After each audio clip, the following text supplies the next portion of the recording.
കരുണയോട് സംസാരിച്ചിട്ട് മഹി സ്റ്റെപ്പ് ഇറങ്ങുമ്പോൾ സകല നിയന്ത്രണം വിട്ട കരുണ മഹിയെ അവിടുന്ന് തള്ളി താഴെയിട്ടു. അയ്യോ, എന്നിട്ട് മഹിക്ക് ഐസിയില്ല.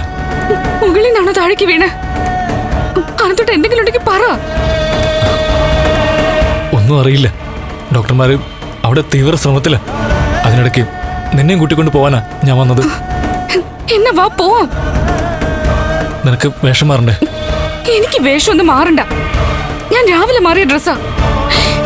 എനിക്ക് ഒരു സമാധാനവും ഇല്ല. ഇവിടെ ഒരു നിമിഷം പോലും നിൽക്കാനും പറ്റില്ല. അവിടെ കണ്ണനും മഞ്ചൊക്കെ ഉണ്ട്. ആരുണ്ടെന്ന് പറഞ്ഞാലും നിങ്ങളൊക്കെ ചെയ്തു വെച്ചത് ചതി തന്നെയാ. ഒരു കാരണവശാലും മഹി അവിടെ കൊണ്ട് നിർത്താൻ പാടില്ലായിരുന്നു. പ്രസവം കഴിയുന്നത് വരെയെങ്കിലും. എത്ര തവണ ഞാൻ പറഞ്ഞതാ. അതും ഞാനും പറഞ്ഞതല്ലേ. അവന് മഹിയല്ലേ അത് കേൾക്കാതെ പോയത്.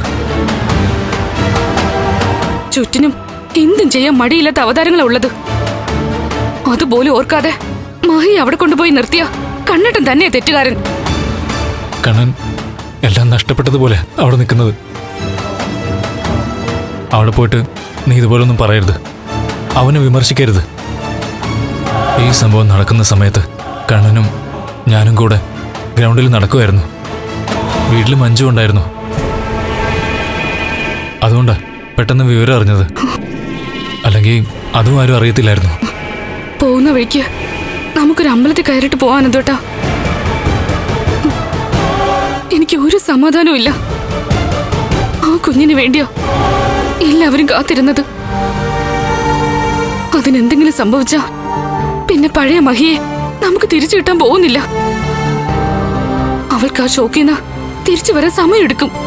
അങ്ങനെയൊന്നും സംഭവിക്കില്ലെന്ന് കരുതാം. നീ വന്നേ.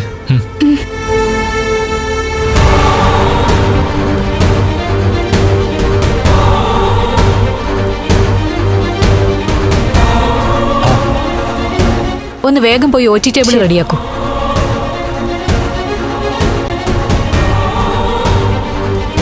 എലിസബത്തെ, കുറച്ച് കുഴപ്പമാണ് ചായ. സ്റ്റെപ്പിന്റെ മുകളിൽ നിന്ന് പിടിച്ച് തള്ളിയതാ. നല്ല ബ്ലീഡിങ്ങും ഉണ്ട്. ഒന്നും എന്റെ കൺട്രോളിലല്ല. എങ്ങനെയും അമ്മയും കുഞ്ഞിനെയും ഒന്ന് രക്ഷിക്കണം. രണ്ടുപേരെയും കൂടി രക്ഷിക്കാൻ പറ്റുമെന്ന് എനിക്ക് അറിയില്ല ചായ. അമ്മയെ രക്ഷിക്കാനാ ഞാൻ നോക്കുന്നേ. 8 മാസമായില്ലേ? എന്റെ ഇച്ചായ, ഞാൻ പറഞ്ഞത് ഇച്ചായന് മനസ്സിലായില്ലേ? അതുപോലുള്ളൊരു വീഴ്ചയായിരുന്നു അത്. ഈ സമയത്ത് ഫ്രണ്ടിന്റെ വീട്ടിൽ നിൽക്കുന്നതിന് പകരം എന്തിനാ ആ കുട്ടി കണ്ണന്റെ തറവാട്ടിൽ പോയതെന്ന് എനിക്കറിയില്ല. അതീ പറയുന്ന കരുണയെ മര്യാദ പഠിപ്പിക്കാനാ അങ്ങോട്ട് പോയത്. അതുകൊണ്ടിപ്പൊ എന്താ ഇച്ചായ ഉണ്ടായേ? എല്ലാവരും തീ തിന്നുക.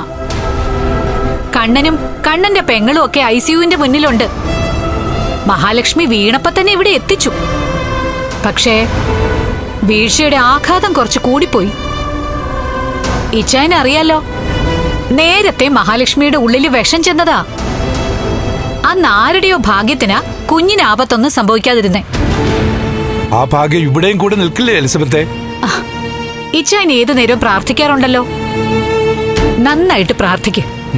ഇനിയിപ്പോ നമ്മുടെ കഴിവിനൊപ്പം കർത്താവിന്റെ ഇടപെടൽ കൂടി ഉണ്ടെങ്കിലേ നമ്മളൊക്കെ കേൾക്കാൻ ആഗ്രഹിക്കുന്ന വാർത്ത എനിക്ക് വന്ന് പറയാൻ പറ്റൂ. ഇച്ചായൻ വന്നേ.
കാര്യങ്ങൾ കുറച്ച് കുഴപ്പമാണ് കണ്ണ.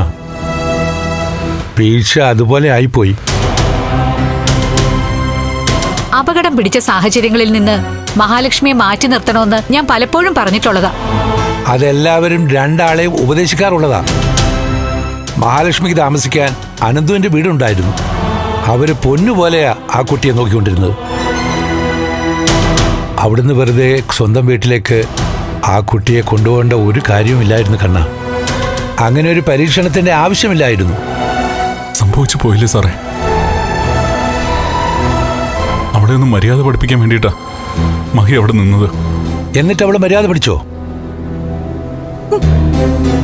ജന്മന ഉള്ള ശീലങ്ങൾ മാറ്റാൻ കാലതാമസം എടുക്കും കണ്ണ. തനിക്ക് കാലിന്റെ ചലനശേഷി തിരിച്ചു കിട്ടിയിട്ടും താൻ നടന്നു തുടങ്ങിയിട്ടും എന്തുകൊണ്ടാ അത് മറ്റുള്ളവരിൽ നിന്ന് മറച്ചു വച്ചത്? നല്ല കാര്യങ്ങൾ കേൾക്കാനും അത് ഉൾക്കൊള്ളാനും മനസ്സില്ലാത്ത കുറെ ആൾക്കാരാ തനിക്ക് ചുറ്റുമുള്ളത്. അവരുടെ കണ്ണു മൂടിക്കെട്ടാതെ വേറെ വഴിയില്ല. പ്രസവം കഴിഞ്ഞിട്ട് അവിടേക്ക് പോകാമായിരുന്നു. അതുവരെ ഏറ്റവും സുരക്ഷിതമായൊരിടം അനന്തുവിന്റെയും ലേഖയുടെയും വീട് തന്നെയായിരുന്നു. കഴിവിന്റെ പരമാവധി ഞങ്ങൾ നോക്കുന്നുണ്ട് കണ്ണ. ബാക്കിയൊക്കെ കർത്താവിന്റെ കയ്യിലാ. ഇച്ചായം വാ.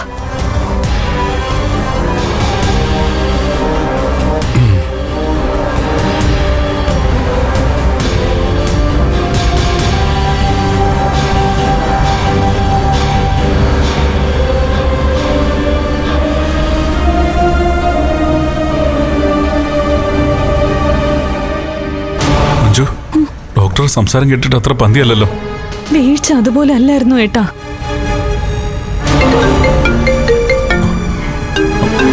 മഹിയുടെ അമ്മയെ വിളിക്കുന്നേ. നേരത്തെ വിളിച്ചായിരുന്നു, ഞാൻ എടുത്തില്ല. ഇനിയിപ്പോ കാര്യം പറ കണ്ണേട്ടാ.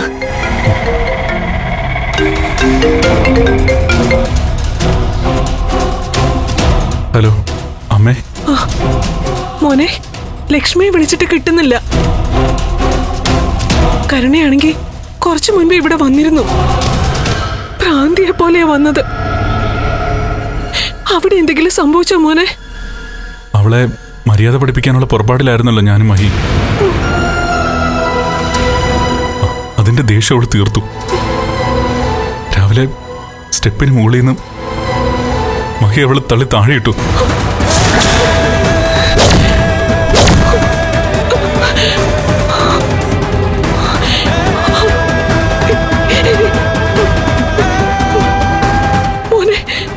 അയാള് ഇപ്പോ ഐസിയുവിനകത്താ. കുറച്ചും കുഴപ്പമാണമ്മേ.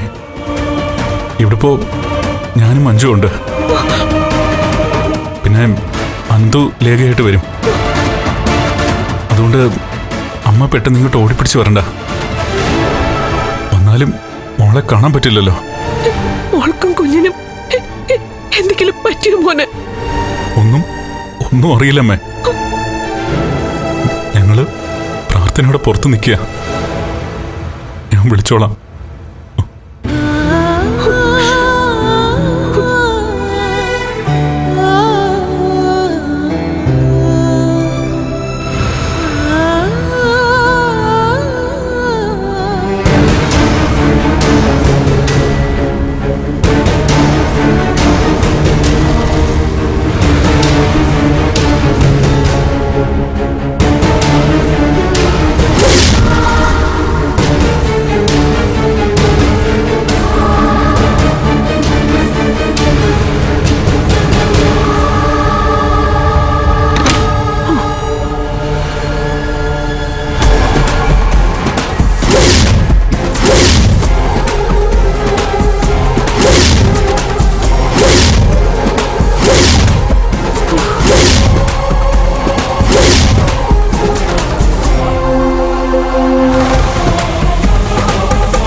എന്താ അമ്മ ഇങ്ങനെ നോക്കുന്നേ?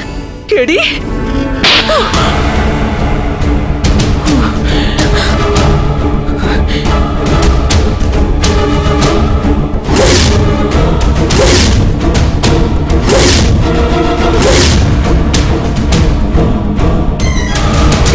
ലക്ഷ്മി നീ അറിഞ്ഞോ? നടന്നൊക്കെ അറിഞ്ഞോ? സ്റ്റെപ്പിന്റെ മുകളിൽ നിന്ന് അവളെ തള്ളിയിട്ടതേ എനിക്കറിയാവൂ. പിന്നെ എന്താ നടന്നതെന്ന് ഇതുവരെ അറിഞ്ഞിട്ടില്ല. അമ്മയും കുഞ്ഞും ഇപ്പൊ ജീവനോടെ ഉണ്ടോ? എടി നിന്നെ ഉണ്ടല്ലോ. കൊല്ല്! എന്നെ കൊല്ല്! എന്നാലും ശരി, അവളുടെ അഹങ്കാരത്തിന് അവൾ അർഹിക്കുന്ന ശിക്ഷ ഞാൻ കൊടുത്തു. കണ്ണനും അനന്തും ലേഖയൊക്കെ നിന്നോട് നിന്റെ അച്ഛനോടും പൊറുക്കൊന്ന് നിങ്ങൾ ആരും കരുതണ്ട. ഇതങ്ങനെ വെറുതെ വിടുമെന്നും കരുതണ്ട. അതുകൊണ്ടല്ലേ പറഞ്ഞത്, അവർക്ക് ചെയ്യാൻ പറ്റുന്ന എന്താന്ന് വെച്ചാ അങ്ങ് ചെയ്തോളാൻ. എന്ത് ശിക്ഷ തന്നാലും അതനുഭവിക്കാൻ ഞാൻ തയ്യാറാ. പക്ഷെ അമ്മയുടെ പുന്നാര മോക്ക് ആപത്തൊന്നും ഉണ്ടായില്ലെങ്കിലും ശരി, അവളുടെ കുഞ്ഞു പോണം. ഇന്നത്തെ വീഴ്ചയുടെ ആഘാതത്തില് ഇപ്പോഴത് നടന്നു കാണും. അമ്മയോട് ഈ വിവരം പറഞ്ഞവർ പറഞ്ഞോ അവളുടെ കുഞ്ഞു പോയെന്ന്? നിർത്തടി. ഇനി നീ സംസാരിച്ച നിന്നെ പ്രസവിച്ച് ഞാൻ തന്നെ നിന്നെ കൊല്ലും. കൊന്നോ? ഞാൻ തടയാനൊന്നും നിൽക്കില്ല. എനിക്കില്ലാത്തത് അവൾക്കും വേണ്ട. എന്നെ കൊണ്ട് അടിമപ്പടി ചെയ്യിപ്പിച്ചിട്ട് അവളങ്ങനെ തമ്പുരാട്ടിയെ പോലെ വിലസി നടക്കണ്ട. അവള് കരുതി അച്ഛന്റെ പേര് പറഞ്ഞ് എല്ലാ കാലവും എന്നെ അവിടുത്തെ അടുക്കളക്കാരിയാക്കാന്ന്. ആദ്യം ഭക്ഷണത്തിൽ വിഷം കലർത്തി മോളെയും മരുമോനെയും കൊല്ലാന്നാ ഞാൻ കരുതിയത്. പിന്നെ ഭക്ഷണം വിളമ്പി മുന്നിൽ വെക്കുമ്പോഴേ അയാളുടെ ഒരു ടേസ്റ്റിംഗ് ഉണ്ട്, നിങ്ങളുടെ മരുമോന്റെ. അതുകൊണ്ട് ആ മാർഗം ശരിയാവില്ല എന്ന് തോന്നി. പിന്നെ ഇങ്ങനൊരു ബുദ്ധി തോന്നിയത് ഇന്ന് രാവിലെ അവൾ എന്നെ അടുക്കള കയറ്റാനായിട്ട് വന്നതാ. അവിടെ ഞാനൊരു തീരുമാനം എടുത്തു. ഇന്നത്തോടെ എല്ലാം അവസാനിപ്പിക്കുന്നു. പിന്നെ ഒരു ഒറ്റ തള്ളായിരുന്നു. അവള് സ്റ്റെപ്പിന്ന് ഉരുണ്ട് താഴെ വീണു, മാസം തികഞ്ഞ കുഞ്ഞുമായിട്ട്. നിന്റെ അച്ഛനും മുത്തശ്ശിയൊക്കെ ക്രൂരത മാത്രം ചെയ്യുന്നവരാ. അവര് ലാളിച്ച നിനക്ക് ഇങ്ങനെയൊക്കെ ചിന്തിക്കാനേ പറ്റൂ. ലക്ഷ്മിക്കോ അവളുടെ കുഞ്ഞിനോ എന്തെങ്കിലും സംഭവിച്ച ആ പാപത്തിന് നിനക്ക് ഈ ജന്മം രക്ഷപ്പെടാൻ പറ്റില്ലടി. നീയുണ്ടല്ലോ ഇനിയാണ് കിടന്ന് നട്ടം തിരിയാൻ പോകുന്നത്. എന്ത് വന്നാലും എനിക്ക് കുഴപ്പമൊന്നുമില്ലെന്ന് പറഞ്ഞില്ലേ? എന്റെ വയറ്റിൽ തന്നെയാണല്ലോടി നീ വന്ന് പിറന്നത്.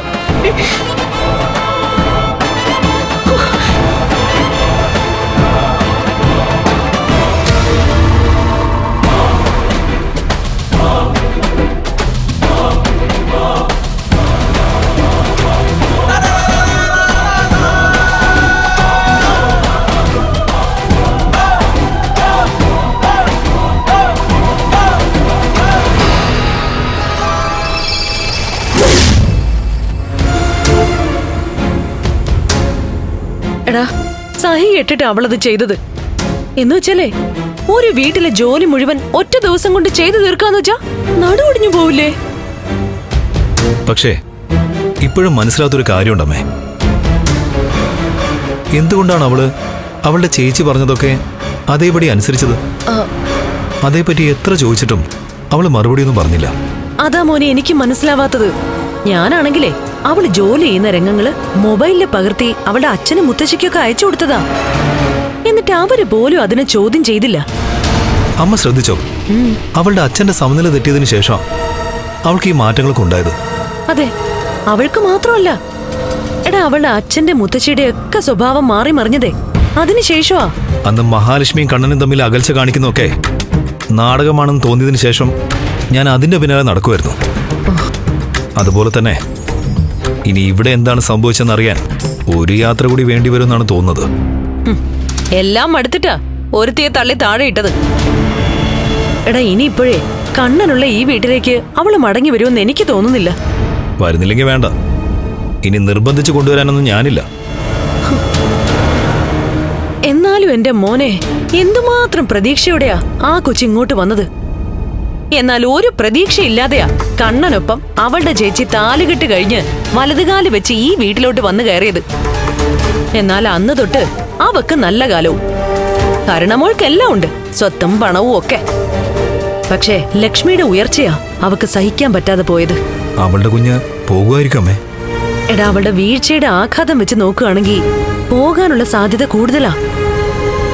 ആ പിന്നെ നമുക്ക് പ്രാർത്ഥിക്കാം പോകാനായിട്ട്.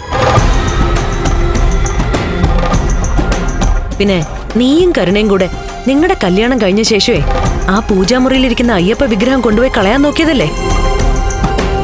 എടാ, അത് അവിടുന്ന് പോവാത്തതാ നമ്മുടെ കാലക്കേട് അവരുടെ ഭാഗ്യവും.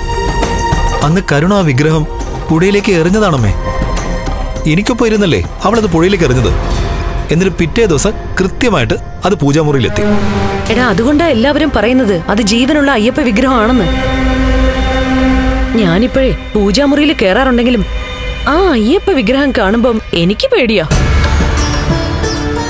എടാ, അതിന്റെ കണ്ണുകളിലേക്ക് നോക്കിയാലേ ഭയങ്കര ചൈതന്യോടാ മോനെ. ഒരുമാതിരി ജീവൻ വെച്ചതുപോലെയാ. പ്രതിമയാണെങ്കിലും ഭഗവാൻ നമ്മളെ നോക്കുന്നത്. ഇനി ആ ഭഗവാൻ അവളെ അവളുടെ കുഞ്ഞിനെ രക്ഷിക്കുമായിരിക്കോ? ഇതുവരെ അതല്ലേ അനുഭവം. എന്തായാലും 8 മാസേ ആയിട്ടുള്ളൂ. കുഞ്ഞു പോവാണെങ്കിൽ ശരി, അവള് ഒരുപാട് വേദന കൊണ്ട് പൊളയും.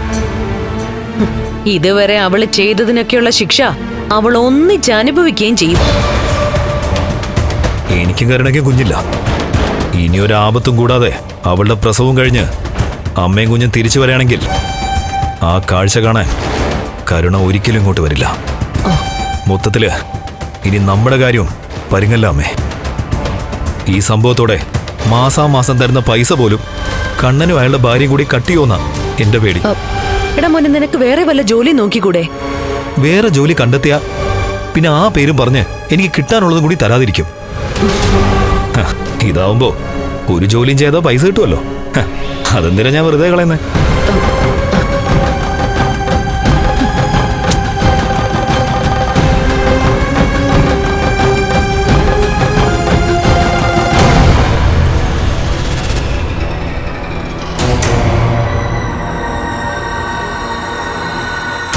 സ്കാനിങ്ങിൽ പ്രത്യേകിച്ച് കുഴപ്പമൊന്നും ഇല്ലെന്നാ ഞാൻ കണ്ണനോടും മറ്റുള്ളവരോടും ഒക്കെ പറഞ്ഞിരിക്കുന്നത്. അത് അവരുടെ ഒരു സമാധാനത്തിന് വേണ്ടിയിട്ടാ. ഇച്ചായനും അങ്ങനെ തന്നെ പറഞ്ഞാ മതി. ഇപ്പോഴത്തെ കണ്ടീഷൻ എന്താ? മാസം തികഞ്ഞിട്ടില്ല, എങ്കിലും കുഞ്ഞിനെ പുറത്തെടുക്കേണ്ടി വരും. ഞാൻ പറഞ്ഞല്ലോ, ആ സമയത്ത് അമ്മയുടെ ജീവന് വേണ്ടിയാ ഞാൻ തീവ്ര ശ്രമം നടത്തിക്കൊണ്ടിരിക്കുന്നത്. അപ്പൊ കുഞ്ഞിനിപ്പോഴും ചലനമുണ്ട് ഇച്ചായ. എങ്കിലും ഇടയ്ക്കിടയ്ക്ക് അത് നിലയ്ക്കുന്നുണ്ട്. കുഞ്ഞിന്റെ ഹാർട്ട് ബീറ്റിൽ നേരിയ വേരിയേഷൻ ഉണ്ടോന്ന് എനിക്കൊരു സംശയമുണ്ട്. അവിടെ നിൽക്കുന്നവരോടൊന്നും ഇത് പറയണ്ട. പിന്നെ ഇച്ചായനോട് അമ്മയുടെയും കുഞ്ഞിന്റെയും ഇപ്പോഴത്തെ അവസ്ഥ പറഞ്ഞല്ലേ പറ്റൂ. ഹൃദയം പൊട്ടുന്ന വേദനയോടെയാണ് ഐസിയുവിന് മുന്നിൽ ഒരാൾ നിൽക്കുന്നത് കണ്ണൻ. അതുപോലെ തന്നെ പേടിയിലും വേദനയിലുമാ മഹാലക്ഷ്മി ഐസിയുവിൽ കിടക്കുന്നത്. ഇടയ്ക്ക് ചെറിയ ബോധം വരുമ്പോ എന്റെ കുഞ്ഞ് എന്ന് പറഞ്ഞുകൊണ്ടിരിക്കുക. എലിസബത്ത് പറഞ്ഞതുപോലെ കണ്ണന്റെ ഭാഗത്തും നല്ല തെറ്റുണ്ട്. മഹാലക്ഷ്മിയെ ഒരു കാരണവശാലും പ്രസവം കഴിയുന്നതിന് മുൻപ് സ്വന്തം വീട്ടിലേക്ക് അയാൾ കൂട്ടിക്കൊണ്ടുപോകാൻ പാടില്ലായിരുന്നു. അനിയത്തിയെ മര്യാദ പഠിപ്പിക്കാൻ നോക്കി. അതിൽ കുറച്ചൊക്കെ വിജയിക്കുകയും ചെയ്തു. പക്ഷേ അതിന്റെയൊക്കെ അവസാനം ആർക്കാ ഇച്ചായ നഷ്ടമുണ്ടായേ? ആ കുഞ്ഞിന് എന്തെങ്കിലും സംഭവിച്ചാ അവർക്കത് താങ്ങാൻ പറ്റുമോ? ഒരിക്കലുമില്ല എലിസബത്തെ. പക്ഷേ നീ കരുതുന്ന പോലെ ഒരു കുഞ്ഞല്ല മഹാലക്ഷ്മിയുടെ വയറ്റിൽ കിടക്കുന്നത്. അത് ഞാൻ അനുഭവിച്ചറിഞ്ഞ സത്യ. മുൻപൊരിക്കൽ മഹാലക്ഷ്മിയുടെ ഉള്ളിൽ ചെന്നത് കൊടും വിഷമാണ്. എന്നിട്ടും ആ കുഞ്ഞിനൊന്നും സംഭവിച്ചില്ല. അങ്ങനെയുള്ള കുഞ്ഞ് ഇവിടെയും പരീക്ഷണങ്ങളൊക്കെ അതിജീവിച്ച് പുറത്തു വരും. അങ്ങനെ സംഭവിക്കണേന്നാ എന്റെയും പ്രാർത്ഥന. അതിനുവേണ്ടി ഞാൻ പള്ളിയിലും മെഴുകുതിരിയും നേർന്നിട്ടുണ്ട്. ഞാൻ ഫാദറിനെ വിളിച്ച് വിവരം പറഞ്ഞു. ഇന്നൊരു സ്പെഷ്യൽ പ്രാർത്ഥന അവർക്ക് വേണ്ടി ചെയ്യാന്ന് ഫാദർ പറയുകയും ചെയ്തു. അതൊക്കെ പോരെ എലിസബത്തെ, കാര്യങ്ങൾ മാറിമറിയാൻ. പാപങ്ങൾ ചെയ്യാത്തവരാണ് കണ്ണനും മഹാലക്ഷ്മിയും. അവരൊരിക്കലും ഇനി കരയേണ്ടി വരരുത്. എല്ലാ സജ്ജീകരണങ്ങളും ഞാൻ ഒരുക്കിയിട്ടുണ്ട്. എന്റെ കഴിവിന്റെ പരമാവധി അമ്മയ്ക്കും കുഞ്ഞിനും വേണ്ടി ചെയ്യാവുന്നതൊക്കെ ഞാൻ ചെയ്യും. പിന്നെ ഞാൻ പറഞ്ഞല്ലോ, പകുതി നമ്മുടെ കഴിവും ബാക്കി ദൈവത്തിന്റെ കൃപയാണ് പലപ്പോഴും ഇതുപോലുള്ള കേസുകളില് പേഷ്യന്റിനെ രക്ഷിക്കുന്നത്. എന്നാൽ ഇവിടെ ഒരു 90% ദൈവത്തിന്റെ കൃപ വേണോ ഇച്ചായ?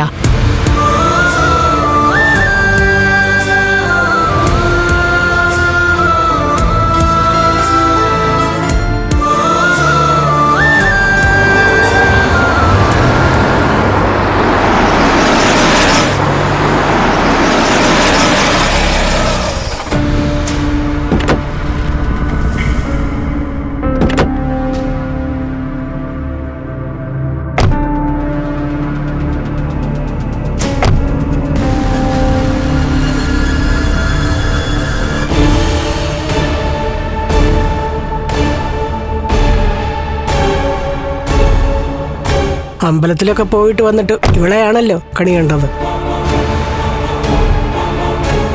അവളുടെ നോട്ടവും വരുവൊന്നും അത്ര പന്തിയല്ലല്ലോ അമ്മേ.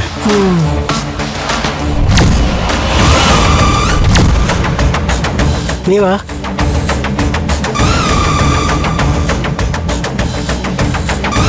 എന്താ നിന്റെ നോട്ടത്തിന് ഇത്രയും കടുപ്പം?